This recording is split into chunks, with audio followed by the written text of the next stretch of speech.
반갑습니다. 이번 시간에는 회계사의 채용시장 그리고 이에 따른 미래는 어떻게 될 것인가에 대해서 좀 얘기해보는 시간을 가지도록 하겠습니다.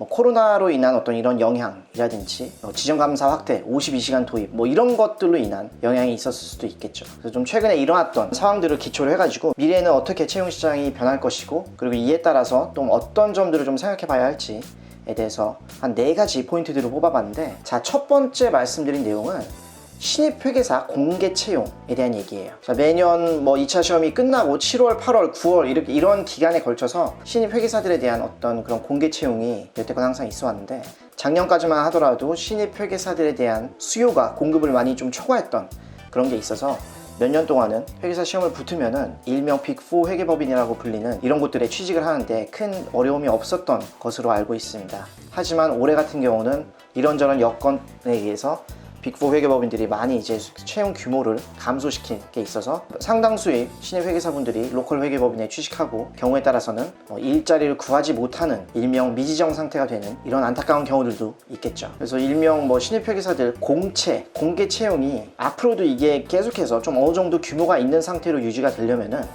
회계업계의 어떤 그런 시장이 지속적으로 성장을 하거나 시장 규모가 최소 계속 유지가 되면서 어떤 일반 기업이나 공기업 등으로 이탈하는 인원들이 꽤 나와줘야 되는데, 이렇게 돼야만 신입 회계사들을 많이 뽑을 유인이 있겠죠. 시장 규모가 커져서 일감이 더 많아지거나 아니면 시장 규모가 비슷하다고 봤을 때는 일반 기업이라든지 공기업 등으로 이제 이탈을 하는 그런 인원들이 어느 정도 꽤 나와줘야만 신입 회계사들을 이제 많이 공개 채용의 형태로 많이 뽑을 수 있을 텐데, 제가 느끼기에 현재 회계사 시장상 코로나라든지 이런 걸로 인해서 시장이 좀 지속적으로 성장하기에도 쉽지 않아 보이고, 그리고 지정감사 확대라든지 52시간 도입 등으로 인해서 과거보다 워라밸이 상대적으로 좀 괜찮아진 상황이라 이런 이유 때문에 회계법인 퇴사자가 예전보다는 많이 줄어든 상황이 아닌가. 이에 따라서 퇴사자는 별로 없는데 신입 회계사들은 매년 이렇게 매년 시장에 한 1000명 아니면 그 이상 쏟아져 나온 상태에서 회계법인들은 신입 회계사들을 채용하는 데 있어서 부담을 느낄 수밖에 없는 상황인 것 같아요. 시장의 규모는 비슷하거나 아니면 다소 위축이 된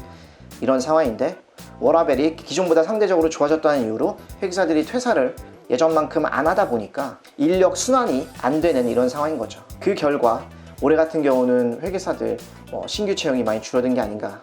물론 어떤 정부의 일자리 확대라든지 정부의 어떤 일자리 확대 기조, 전문직 채용을 늘려서 전문직에 대한 어떤 문턱을 낮추자라는 이런 의도가 있기 때문에 일자리 확대 그리고 전문직에 대한 어떤 문턱 낮추기, 이런 정책 방향 이런 것들이 있기 때문에 정부 입장에서도 회계사 입장을 확 줄이기에는 쉽지가 않을 것으로 생각이 돼요. 물론 정부 입장에서는 주요 회계법인들에 대해서 신입 회계사들을 많이 뽑을 테니까 많이 좀 채용을 해라 라고 독려는 할 수 있겠죠.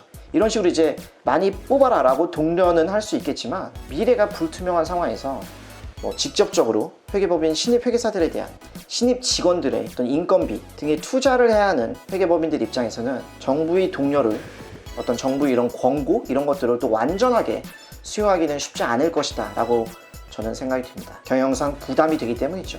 이에 따라서 일부 회사들은 회계사들의 연차가 상대적으로 낮음에도 불구하고 진급을 누락을 시킨다든지 성과급을 거의 안 주다시피 하는 이런 방식으로 기존 직원들의 퇴사를 유도하고 있는, 그만큼 업계가 어렵다는 반증인 것 같아요. 그래서 제 생각에는 회계사 시험을 준비하시는 분들 입장에서 예전만큼 이렇게 예전처럼 시험을 붙으면 회계사 시험을 붙기만 하면 일명 빅4 회계법인이라고 불리는 그런 곳에 가던 시절은 당분간은 쉽게 오진 않을 것 같다라는 거. 자기가 원하는 회계법인에 가고자 한다면은 단순히 회계사 시험 붙었다 라는 것만으로는 부족할 것으로 보이고, 어떤 본인만의 플러스 알파가 있어야 되지 않을까. 물론 플러스 알파가 기존에도 그게 중요하지 않았다 이런 뜻이 아니라, 회계사 시험은 기본이 되고 플러스 알파에서 어떻게 보면은 어떤 취업의 당락이 갈리는 이런 상황이 더 많지 않을까. 플러스 알파라고 하면은 어떤 어린 나이, 좋은 학력, 외국어 능력, 학교 다닐 때 했던 동아리 활동 등 회사에서 원하는 그런 플러스 알파가 더 있어야 할 것으로 판단이 됩니다. 플러스 알파에 대한 내용은 즉 이제 회계법인에서 관심이 있어하는 신입 회계사들에 대해서 관심이 있어하는 그런 내용들, 회계법인 면접관들이 무엇에 관심이 있어할지 이런 것에 대한 내용은 제가 면접 관련 영상 찍은 게 있으니까 여기 링크를 첨부해 드릴 테니까 여기 링크를 참고하시면 될 것 같아요. 그래서 시간이 어느 정도 지나면은 이것도 해소가 되겠지만 당분간은 뭐 코로나 상황이 되게 불투명하기도 하고 불투명한 미래에 리스크를 거는 거는 누구나 다 꺼리기 때문에 신입 직원들을 회계법인들은 많이 뽑고자 하진 않을 것이다. 특히 빅4 회계법인들 입장에서는 신입 직원들을 많이 뽑기를 아무래도 부담스러워할 수밖에 없는 이런 환경이 당분간은 좀 지속되지 않을까 생각이 드네요. 자, 두 번째 포인트는 경력직이 더욱더 확대될 것 같다. 업무 환경이 복잡해지고 불투명성이 증가함에 따라서 업무에 대한 어떤 그런 난이도, 복잡도는 더욱더 높아질 것으로 생각이 되고 어떤 특정 먹거리가 생겼을 때 관련 경험과 노하우를 갖추고 있는 경력직을 활용하고자 하는 그런 유인이 커질 것 같다는 거. 회사 입장에서는 새로운 먹거리를 발견했을 때 이와 관련된 노하우가 부족하다고 느낀다면 외부 전문가를 모셔오고자 하겠죠. 경력직의 형태로 기존의 인력을 교육시키고 훈련시키고 그런 데 들어가는 시간과 비용보다 경력직을 뽑아서 활용하는 것이 보다 그런 새로운 먹거리, 새로운 이슈에 대해서 보다 빠르고 유연하게 대처를 할 수 있을 것이기 때문에 점차 경력직을 활용하는 그런 업무 형태가 빈번해질 것 같다라는 생각이 듭니다. 이것도 어떻게 보면 첫 번째 신입회계사 공채랑 뭐 비슷하게 맞물려 있는 이슈인 것 같아요. 그만큼 시장 환경이 녹록치 않은데 새로운 먹거리를 끊임없이 찾아야 하는 회계법인 입장에서는 신입 직원들을 뽑아다가 키우는 것보다는 경력직을 뽑아서 활용하는 게 보다 남는 장사라고 판단을 하는 경우가 많기 때문이죠. 이것은 꼭 뭐 비단 회계법인에서만 일어난다라기보다는 뭐 우리나라 산업 전반적으로 신입보다는 경력직을 더 활용하고자 하는 그런 유인이 계속해서 커질 것이기 때문에 회계법인 업종도 이에 따라서 영향을 받을 수밖에 없다 라는 게 제 생각이고, 이게 또 이제 세 번째 이슈로 이어지죠.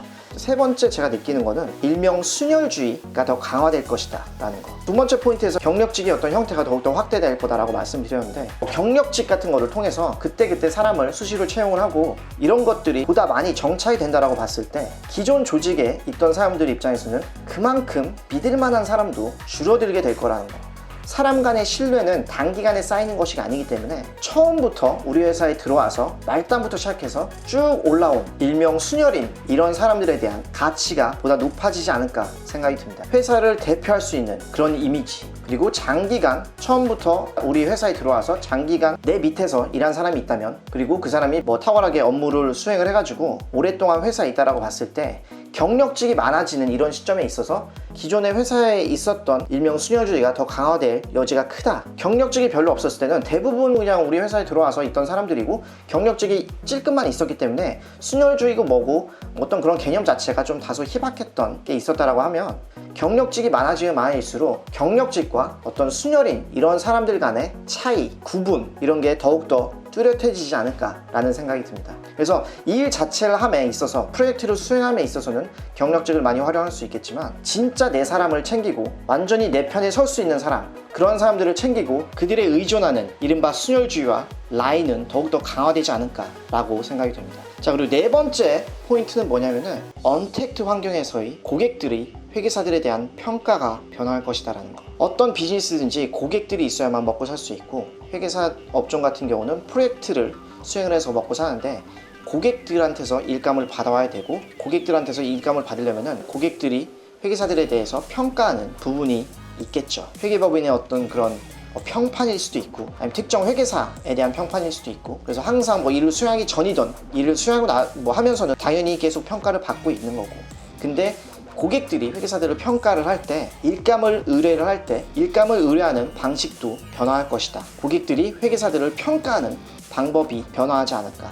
기존에는 고객들이 뭐 회계사 또는 특정 회계법인에 대해서 가지고 있는 어떤 특정 이미지, 이런 걸로 일을 의뢰하는 경우들이 되게 많았어요. 예를 들면은 뭐 어떤 업무를 잘한다 라고 알려져 있으면 좋겠지만 완전히 새로운 업무가 나왔다 라고 했을 때, 완전히 새로운 업무라면은 그 업무를 시장에서 아무도 안 해봤겠죠. 그런데 고객들이 어떤 이유로 특정 회계법인한테 일을 주냐 라고 봤을 때는 그 회계법인에 가지고 있는 어떤 이미지 같은 게 크게 작용을 하고 있는 게 사실이죠.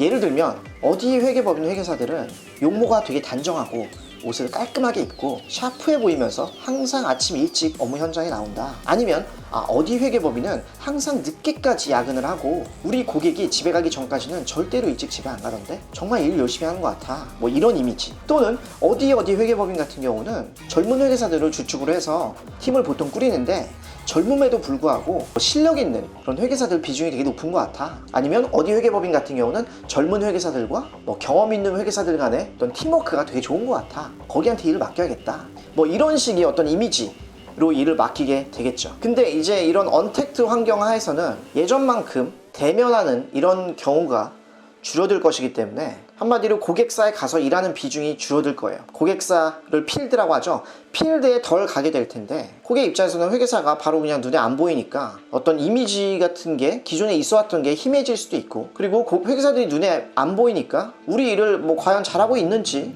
일찍 나와서 잘하고 있는지, 늦게까지 뭐 하고 있는지, 이러한 것들을 기존에는 보였지만 이제는 이걸 직접 눈으로 보기가 어려워지고, 중간중간 보고받는 어떤 중간 보고물 또는 최종 결과물, 이런 산출물의 형태로 회계사들을 평가를 할 텐데, 회계사 입장에서는 기존의 어떤 그런 이미지, 고객사에 가서 일했을 때 고객들한테 보여주는 그런 이미지로서 어필하는 부분이 분명히 있었을 텐데, 이런 것들이 기존보다는 덜 통하게 되겠죠. 이걸 뭐 일명 필드 쇼잉 뭐 이렇게라도 얘기할 수 있는데, 고객들과 대면으로 접촉하는 빈도가 줄어들 수밖에 없기 때문에 고객들이 회계사들한테, 우리 회계사들한테 일을 맡기기 위해서라면 어떤 부분에 초점을 더 둬야 되는지, 보고를 잘한다고 일을 맡길 것인지, 산출물을 잘 만든다고 일을 맡길 것인지, 관계, 만나는 관계, 어떤 만나는 빈도가 줄어들음에 따라서 관계가 소원해진다고 고객이 느껴서 고객이 우리 회계사들로부터 멀어지지 않을 것인지, 이런 것들을 고려를 해봐야겠죠. 그리고 또한 고객 입장에서는 우리 회사 와서 일하는 것도 아닌데 우리 고객사인 우리 회사에 와서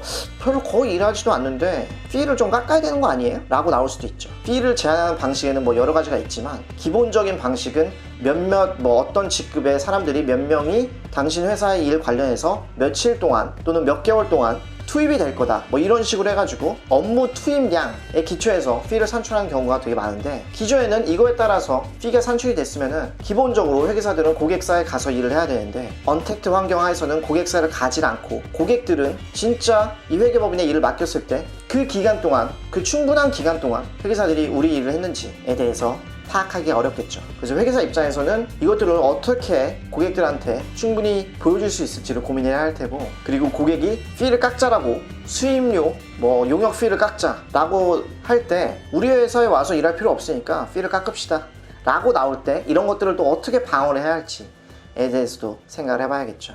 자, 그래서 오늘 뭐 회계사의 채용 시장과 미래에 대해서 좀 얘기를 해봤는데, 뭐 신입 회계사 공채는 어떻게 변할 거고, 경력직이 보다 확대될 거고, 순혈주의가 이에 따라서 더 강화될 것 같다. 그리고 언택트 환경화에 있어서 뭐 고객들이 회계사를 평가하는데 그 방식에 있어서 변화가 예상이 된다 라는 부분에 대해서 제 생각을 말씀드렸고, 좀 다양한 불투명성이 있는 그런 뭐 상황인데, 이런 부분들은 뭐 잘 참고하셔서 앞으로 회계사 시장이 어떻게 흘러갈지에 대해서 좀 부족하지만 제 생각을 한번 말씀드려 봤습니다. 자, 이번 내용 도움이 됐으면 좋겠고 다음 시간에도 또 유익한 내용으로 찾아뵙도록 할게요.